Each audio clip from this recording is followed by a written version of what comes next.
Comment ce sénateur pouvait-il savoir que les enfants signifiaient le bonheur? Lisaient-ils dans leur âme? Et si, à peine sortis de son champ de vision, 3 d'entre eux s'étaient jetés sur le quatrième et s'étaient mis à le rosser? Le sénateur n'avait qu'un argument en faveur de son affirmation, sa sensibilité. Lorsque le cœur a parlé, il n'est pas convenable que la raison élève des objections. Au royaume du kitsch s'exerce la dictature du cœur. Il faut évidemment que les sentiments suscités par le kitsch puissent être partagés par le plus grand nombre. Aussi, le kitsch n'a-t-il que faire de l'insolite. Il fait appel à des images clés, profondément ancrées dans la mémoire des hommes. La fille ingrate, le père abandonné, des gosses courant sur une pelouse, la patrie trahie, le souvenir du premier amour. Le kitsch fait naître coup sur coup 2 larmes d'émotion. La première larme dit « Comme c'est beau des gosses courant sur une pelouse ». La deuxième larme dit « Comme c'est beau d'être ému avec toute l'humanité à la vue de gosses courant sur une pelouse ». Depuis l'époque de la Révolution française, une moitié de l'Europe s'intitule la gauche et l'autre moitié a reçu l'appellation de droite. Il est pratiquement impossible de définir l'une ou l'autre de ces notions par des principes théoriques quelconques sur lesquels elles s'appuieraient. Et ça n'a rien de surprenant. Les mouvements politiques ne reposent pas sur des attitudes rationnelles mais sur des représentations, des images, des mots, des archétypes dont l'ensemble constitue tel ou tel kitsch politique. L'idée de la grande marche dont Franz aimait à s'enivrer, c'est le kitsch politique qui unit les gens de gauche de tout temps et de toutes les tendances. La grande marche, c'est ce superbe cheminement en avant, le cheminement vers la fraternité, l'égalité, la justice, le bonheur. La dictature du prolétariat ou la démocratie, le refus de la société de consommation ou l'augmentation de la production, la guillotine ou l'abolition de la peine de mort, ça n'a aucune importance. Ce qui fait d'un homme de gauche un homme de gauche, ce n'est pas telle ou telle théorie, mais sa capacité à intégrer n'importe quelle théorie dans le kitsch appelé Grande Marche. Bonjour à tous, et aujourd'hui une vidéo super courte pour vous partager une réflexion que j'avais hier et qui m'agaçait profondément. Parce que je discutais avec quelqu'un qui me disait qu'en gros il avait toujours voté tel parti et que de ce fait il voterait toujours tel parti parce qu'il croyait en la logique, c'était le socialisme, mais globalement c'est pas le seul à penser comme ça. J'ai voté à droite, je voterai à droite, j'ai voté à gauche, je voterai à gauche, c'est comme ça, c'est mon parti. Je pense que c'est extrêmement dangereux de penser comme ça. Je pense que, en fonction des époques, des partis de droite ou de gauche, parce que les valeurs de la droite et la gauche sont assez...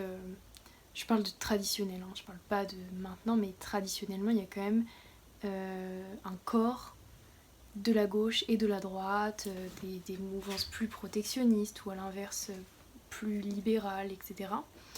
Et que de ce fait, en fonction des époques, on ne peut pas voter du même côté de l'arbre politique. Je pensais principalement à Colbert, qui est un personnage passionnant de l'histoire. Je le connais pas par cœur, mais je connais un peu, bien sa politique économique, qui a quand même propulsé la France au devant de la scène. Louis XIV n'était pas le seul artisan de ça. Et donc pour résumer vraiment vite fait le colbertisme, en fait c'était un protectionnisme d'abord, et justement l'idée du d'abord est intéressante. C'était d'abord un protectionnisme fort pour permettre le développement de l'industrie dans la France, à l'intérieur du pays. Et ensuite, quand on était arrivé à un stade qui nous permettait de rivaliser avec d'autres pays qui eux avaient une industrie bien plus élaborée, alors seulement à ce moment-là, on pouvait se permettre de commencer à entrer dans un libre-échange. Je pense que le colbertisme, là maintenant, on en a plus que besoin, même si bon, c'est une autre époque, donc ça ne peut pas se faire de la même manière. Mais je pense que c'est vraiment dangereux les gens qui se réclament d'un côté de l'échiquier, tout simplement parce que les priorités changent, parce que à un moment donné, il y a des partis qui proposent des mesures qui sont plus urgentes que d'autres, et c'est pour ça que c'est très difficile de garder un œil lucide sur la réalité, tout simplement parce qu'on vit tous à un endroit, d'une manière, dans un milieu, entouré de certaines personnes, et que donc on peut très vite s'imaginer que nos priorités sont finalement celles de tout le monde, mais ce n'est pas le cas. Et c'est pour ça aussi que j'enjoins vraiment tout le monde, j'ai dit j'enjoins, et vous ne pouvez pas imaginer à quel point mon homme se fout de ma gueule parce que je parle d'une manière en vidéo, ça n'a absolument rien à voir avec la vraie vie les gars. C'est terrible. Bon bref, le naturel vient avec le temps ou pas? Parce que j'ai besoin d'une réponse, parce que là vraiment ça ne vient pas du tout. Là j'ai vraiment l'impression d'être la présentatrice du journal de TF1. On peut pas penser que on va continuer à voter dans sa ligne de pensée quand il y a urgence de faire tel ou tel, de je sais pas, mettre en avant l'environnement ou ce qui vous arrangera de mettre en avant. Et voilà, ne pensez pas qu'on peut toujours voter pour le même parti sans créer un certain nombre de dégâts. D'ailleurs je vous enjoins vraiment, mais je pense que vous avez tous vu la vidéo de Tatiana Vento sur la droite et sur la gauche, et j'ai trouvé que elle avait quand même une nuance qui était passionnante. Et franchement, elle vous pétait vraiment les couilles, hein, les gens qui font les Jean-Michel je sais tout, alors que la meuf, genre, vous fait un putain de truc où ça se voit qu'elle a taffé pendant des heures, et vous allez chercher, oui mais elle a dit ça, et non. Les gars, vous avez compris ce qu'elle veut dire, vous commencez à vraiment nous casser les couilles, hein, je vous le dis tout de suite. Voilà, je vous dis à la prochaine. Un jour, un mouvement politique organise une exposition de toiles de Sabina en Allemagne. Sabina prit le catalogue.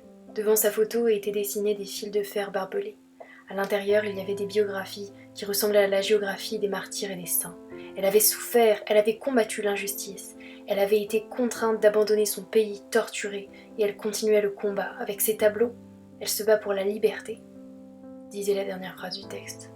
Elle protesta, mais on ne la comprenait pas. Comment? N'est-il pas vrai que le communisme persécute l'art moderne? Elle répondit avec rage. Mon ennemi, ce n'est pas le communisme, c'est le kitsch.